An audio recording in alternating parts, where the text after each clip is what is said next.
Hello everyone, welcome to my YouTube channel math science classes. तो हम class 9 का chapter second है जो वो कर रहे थे। तो ये लास्ट पार्ट है आज इसका।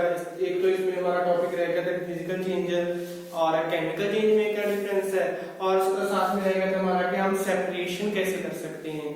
जैसे दो लिक्विड दिए हुए हैं हमें, एक सोल्यूशन है दो लिक्विड से मिलकर, उन दोनों लिक्विड को अलग अलग कैसे कर सकते हैं। दो सब्सटेंस हैं उनसे मिलकर कोई सोल्यूशन बना है, उनको दोबारा से हम अलग कैसे कर सकते हैं, सेपरेट कैसे कर सकते हैं। सेपरेशन का मतलब क्या है, जो सोल्यूशन सोल्यूट और सॉल्वेंट से मिलकर बना है उसमें से हम अलग कैसे कर सकते हैं, उनको दोबारा से सेपरेट कैसे कर सकते हैं। तो आज हम इसी के बारे में पढ़ेंगे। तो हमारे ज्यादा से ज्यादा हमारी वीडियो को लाइक और कमेंट और शेयर जरूर करते रहे साथ साथ में। तो आगे हमारा physical change and chemical change जो हम स्मॉल क्लासेस में भी पढ़ते आ रहे हैं, छोटी क्लासेस में जैसे 7th में 8th में 6th में सभी में है कि फिजिकल चेंज क्या होते हैं, केमिकल चेंज क्या होते हैं। एक सिंपल सी बात है, फिजिकल चेंज में क्या है, कोई नया सब्सटेंस है जो नहीं प्रोड्यूस होता। जैसे मेल्टिंग ऑफ आइस हो गई, जैसे आइस है, आइस बर्फ है हमारे पास, उसको हम ऐसे रूम टेम्परेचर पे छोड़ देंगे, वो क्या हो जाएगी, पिघलना स्टार्ट कर देगी, मेल्ट हो जाएगी।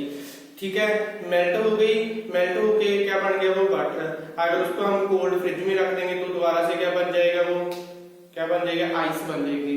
तो एक तो क्या है, कोई नया सब्सटेंस नहीं प्रोड्यूस हुआ, वाटर से ही आइस बनी, आइस से ही वाटर बना। ठीक है, और एक क्या है, ये टेम्परेरी चेंज है। टेम्परेरी चेंज का क्या मतलब हो गया जी, टेम्परेरी चेंज मतलब पहले आइस है जो वाटर में कन्वर्ट हो गया, फिर वाटर दोबारा से आइस में चेंज कन्वर्ट कर सकते हैं हम, तो ये टेम्परेरी है। वैसे ही रिवर्सिबल हो गया, आइस से वाटर, वाटर से ice.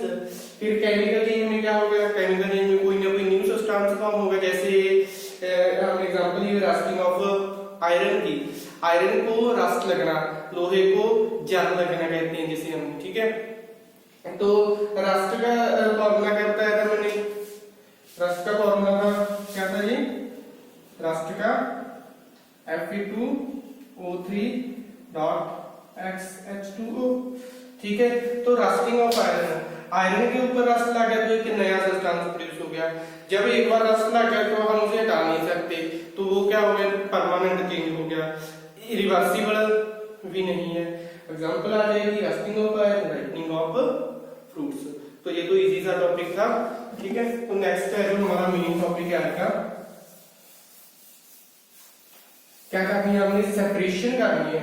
Separation method, various separation method. Separation के लिए हमें पता है सेपरेशन किसकी करनी है, मिक्सचर की, फॉर मिक्सचर। मिक्सचर क्या थे जी, क्या थे मिक्सचर, दो कोई भी कंपाउंड है मिक्स अप हो रहे हैं इन एनी प्रोपोर्शन। ठीक है, तो मैंने लिखा हुआ ये हमें पहले तो सेपरेशन मेथड के लिए सेपरेशन करनी है, मिक्सचर की सेपरेशन। कंपाउंड की सेपरेशन कैसे करते थे हम, उसको सिर्फ केमिकल मेथड से ही कर सकते थे, लेकिन मिक्सचर की सेपरेशन कैसे कर सकते हैं हम, किससे, फिजिकल मेथड से। फिजिकल मेथड में ये सारे के सारे फिजिकल मेथड से ही हैं। ठीक है, जैसे वाटर को हमने अलग करना था, हाइड्रोजन प्लस ऑक्सीजन से वाटर मिलता है, तो वो क्या था, एक केमिकल प्रोसेस था।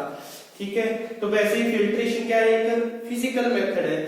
फिजिकल सेपरेशन के लिए हमें किसके बेसिस पे, फिजिकल सेपरेशन है जो हमारे पास, फिजिकल सेपरेशन है जो वो किसके बेसिस पे होती है, फिजिकल प्रॉपर्टीज। जो कंपाउंड है उसकी फिजिकल प्रॉपर्टीज क्या है, मेल्टिंग पॉइंट क्या है, बॉइलिंग पॉइंट क्या है। ठीक है, ये होती है हमारी फिजिकल प्रॉपर्टीज। तो वैसे ही हम इसको देखते हैं। फर्स्ट तो आ गया फिल्ट्रेशन। फिल्ट्रेशन तो हमें पता है, फिल्ट्रेशन क्या होती है, फिल्टर पेपर लेंगे, उसका जो सोल्यूशन है हमारे पास उसको ऊपर डाल देंगे, दो सब्सटेंस है, एक नीचे चला जाएगा एक ऊपर रह जाएगा। जैसे हमने क्या एग्जांपल लिए, सैंड एंड वाटर की, हमने फिल्टर पेपर लिया। ठीक है, फिल्टर पेपर इसके बाद जो मिट्टी, सैंड और वाटर का सोल्यूशन है वो हमने फिल्टर पेपर पर डाल दिया। जब फिल्टर पेपर पर डाला तो वाटर वाटर है जो वो नीचे चला जाएगा और ऊपर क्या रह जाएगा, क्रिस्टल्स, रेजिड्यूज क्या रह जाएगी, सैंड रह जाएगी। ठीक है, तो ये हो गया हमारा फिल्ट्रेशन। फिर आ जाएगा सेपरेटिंग फनल। सेपरेटिंग फनल में क्या है, जैसे हमने कोई फनल ले ली,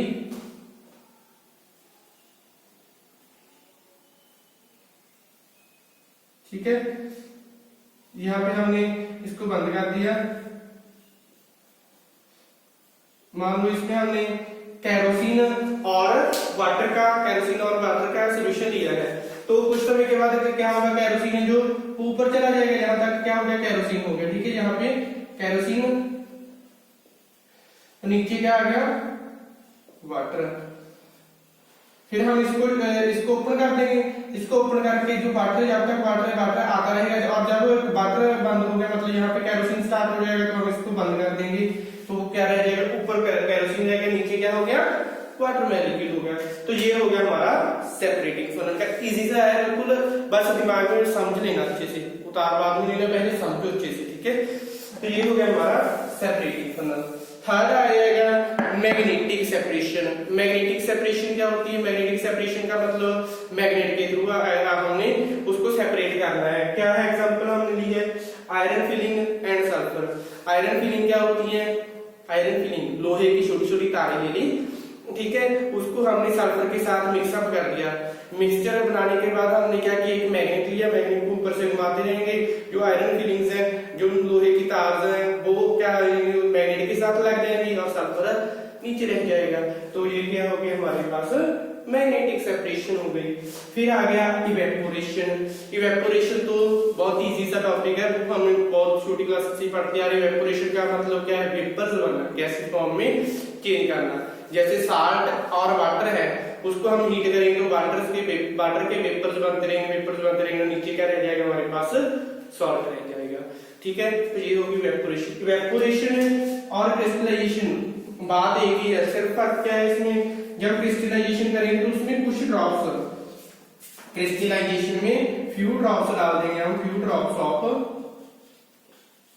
HCl, फ्यू ड्रॉप्स डाल देंगे उसमें HCl की। HCl डालने से क्या होगा, जो सॉल्ट है वो क्रिस्टल फॉर्म में कन्वर्ट हो जाएगा। वेपर्स वाटर के वैसे ही बनेंगे, वेपर वाटर के बनते रहेंगे और वाटर चला जाएगा, नीचे क्या रह जाएगा, ओनली सॉल्ट। सॉल्ट रहा और साथ में जब हम उसकी HCl की जो ड्रॉप्स डाली है उसकी वजह से क्या है, वो क्रिस्टल की फॉर्म में, मतलब क्या है, एक छोटे छोटे उसके क्रिस्टल्स हैं जो वो बन जाएंगे। ठीक है, क्रिस्टलाइजेशन हो जाएगी। फिर आ गया हमारा सब्लिमेशन। सब्लिमेशन क्या होता है, मैंने कहा बताया था ये भी। सब्लिमेशन क्या था, सब्लिमेशन का प्रोसेस क्या था, क्या है, solid directly convert into gases और gases directly convert into solid without change into liquid. कि ये लिक्विड में चेंज ना हो, without changing to liquid solid substance है।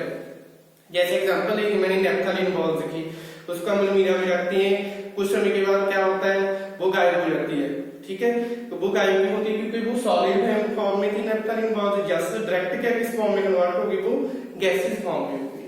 तो वैसे ही हमने यहाँ पे सब्लिमेशन का प्रोसेस क्या दिया है, क्या किसकी एग्जांपल, ये कैम्फर पाउडर और किसकी, कैम्फर पाउडर और सैंड की। ठीक है, कैम्फर पाउडर और सैंड की। कैम्फर पाउडर लिया, सैंड लिया, उस दोनों का मिक्सचर बनाएंगे और जब उसको हीट करेंगे, हीट करने के बाद जो थोड़ा सा हीट कर देना, जो क्या होगा, जो कैम्फर पाउडर है वो उड़ जाएगा और हमारे पास क्या रह जाएगी, ओनली सैंड रह जाएगी। तो ये भी हम उसको सेपरेट कर सकते हैं। चल क्या रहा है हमारा, सेपरेशन चल रहा है। सेपरेशन मेथड्स हैं कि हम किसकी सब्सटेंस को कैसे कैसे सेपरेट कर सकते हैं। किसको, मिक्सचर को, जो मिक्सचर बना हुआ है हमारे पास उसको सेपरेट करना है, उसके वेरियस मेथड्स हैं। फिर आ जाएगा हमारे पास डिस्टिलेशन। डिस्टिलेशन में क्या है, मिक्सिबल लिक्विड्स हैविंग, जैसे हमारे पास मान लो, ठीक है, इसमें एक तो है अल्कोहल और एक है वाटर। वाटर का बॉइलिंग पॉइंट कितना होता है, 100 डिग्री सेल्सियस। मान लो अल्कोहल का कितना होता है, 70 डिग्री। दोनों में डिफरेंस कितना आ गया, 30 डिग्री सेल्सियस। मैंने क्या लिखा है, miscible liquids having difference in their boiling point more than 25 degree. कम से कम 25 डिग्री से ज्यादा बॉइलिंग पॉइंट का डिफरेंस हो, दो लिक्विड जिनको हमने अलग करना है। तो क्या करेंगे, इसको हम डिस्टिलेशन, जैसे ये ठीक है, हमने फनल लगा दी,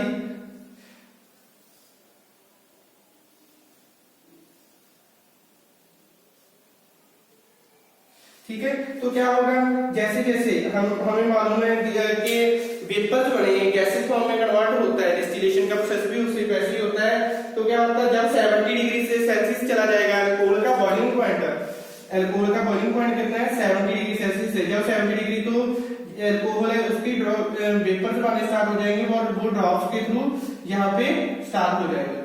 जब लेकिन 100 डिग्री वाटर का क्या है 100 डिग्री सेल्सियस, इसलिए वाटर के तो अभी तक वेपर्स बनेंगे नहीं। जब तक वाटर के 100 डिग्री सेल्सियस पे टेम्परेचर जाएगा और इसके वेपर्स बनने स्टार्ट हो जाएंगे तो अल्कोहल सारे का सारा अल्कोहल क्या है यहाँ पे चला जाएगा, क्योंकि उसका 30 डिग्री का डिफरेंस हो गया। 30 डिग्री के तक तो सारे का सारा अल्कोहल है वो इस तरफ चला गया। तो ये क्या हो गया, जब तक जाएगा तो हम उसको हीट करना बंद कर देंगे। यहाँ पे क्या रह जाएगा, इसके अंदर ओनली वाटर रह जाएगा और इसमें क्या चला जाएगा, अल्कोहल चला जाएगा। ठीक है, ये हो गया। फ्रैक्शनल डिस्टिलेशन की भी सेम ही आ जाएगी। ठीक है, ऐसे ही इसको सिर्फ हमने यहाँ पे फंडा लेके टेम्परेचर मीर करने के लिए फंडा लगाएंगे अलग से। ठीक है, बाकी सारा सेम का सेम प्रोसेस ही है। तो ये भी हमारे आज के मेथड, हमारा क्लास 9 का चैप्टर 2 का लास्ट टॉपिक था कि सेपरेशन कैसे करते हैं। सेपरेशन किसकी, मिक्सचर की। कंपाउंड की सेपरेशन किससे करते हैं, केमिकल मेथड से, लेकिन फिजिकल मेथड से किसकी कर सकते हैं हम, मिक्सचर्स की।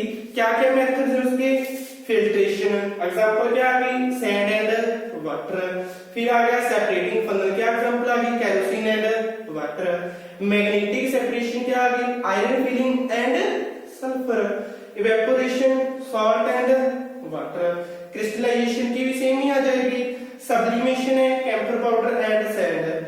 सेंट्रीफ्यूगेशन है, कंपोनेंट ऑफ ब्लड। अच्छा, ये रह गया एक सेंट्रीफ्यूगेशन का। सेंट्रीफ्यूगेशन में क्या है, components of blood. Components of blood कौन कौन से होते हैं, components of blood. Components of blood कौन कौन से हो गए, जैसे आरबीसी हो गया, रेड ब्लड सेल, डब्ल्यूबीसी हो गया, ठीक है, और प्लाज्मा हो गया। तो इन्हें हमने ये कंपोनेंट्स है जो ब्लड के, इनको सेपरेट करना है। ब्लड तो एक मिक्सचर है, उसके कंपोनेंट कैसे, किसके थ्रू करेंगे हम, सेंट्रीफ्यूगेशन। सेंट्रीफ्यूगेशन से हमें इसमें कौन सा फिजिकल प्रोसेस एक्ट करता है, सेंट्रीफ्यूगल फोर्स। सेंट्रीफ्यूगल फोर्स क्या है, जैसे हम स्विंग पर है जो गोल गोल सर्कुलर मोशन में घूमती है, जैसे ठीक है एक झूला होता है ना जो सर्कल में घूमता है, उस पर बैठे हैं तो क्या करते हैं, जब वो घूमना स्टार्ट होता है उस पर बच्चे बैठे होते हैं जो वो किसकी तरफ होते हैं, बाहर की तरफ होते हैं, जो बाहर की तरफ झुके होते हैं ऐसे। ठीक है, वो किसके कारण होता है, क्योंकि उनके ऊपर क्या लग रही है, सेंट्रीफ्यूगल फोर्स एक्ट कर रही है। वैसे ही यहाँ पे है। ठीक है, तो जैसे ये एक मशीन है, ठीक है, मशीन है, यहाँ पे इसके ऊपर टेस्ट ट्यूब रखेंगे, टेस्ट ट्यूब रखी, इसमें क्या है, हमने ब्लड डाल दिया। ठीक है, जब ब्लड डाला इसको हम जो ये सर्कुलर मोशन में घूमती रहेगी, सर्कुलर मोशन में घूमती रहेगी, फिर क्या है, इसकी 3 परतें बन जाएंगी। ठीक है, उसी ट्यूब में सबसे नीचे क्या होती है, आरबीसी, फिर आ जाएगी डब्ल्यूबीसी, फिर आ जाएगी प्लाज्मा। और साथ में ये किसकी वजह सबसे नीचे क्या होती है, क्योंकि इसकी डेंसिटी है जो वो सबसे ज्यादा होती है। ठीक है, डेंसिटी ज्यादा होती है, डेंसिटी ज्यादा होने के कारण ये बिल्कुल नीचे रह जाएंगे। फिर इसके बाद डेंसिटी किसकी होगी, डब्ल्यूबीसी की, वो यहाँ पे आ जाएगी। फिर प्लाज्मा की वो यहाँ पे हो जाएगा। तो ये हो गया हमारा सेंट्रीफ्यूगेशन का। डिस्टिलेशन और फ्रैक्शनल डिस्टिलेशन मैंने अभी समझाया है। तो ये था हमारा आज का लास्ट टॉपिक क्लास 9 का। नेक्स्ट क्लास में हम कोई और टॉपिक करेंगे। तब तक के लिए ये सेकंड चैप्टर, फर्स्ट चैप्टर हो गया था हमारा, सेकंड चैप्टर हो गया क्लास 9 का। अच्छे से इसको रिवीजन करते रहना, साथ साथ में हमारे चैनल को सब्सक्राइब जरूर करवाना, आगे से आगे शेयर भी करते रहना। Thank you.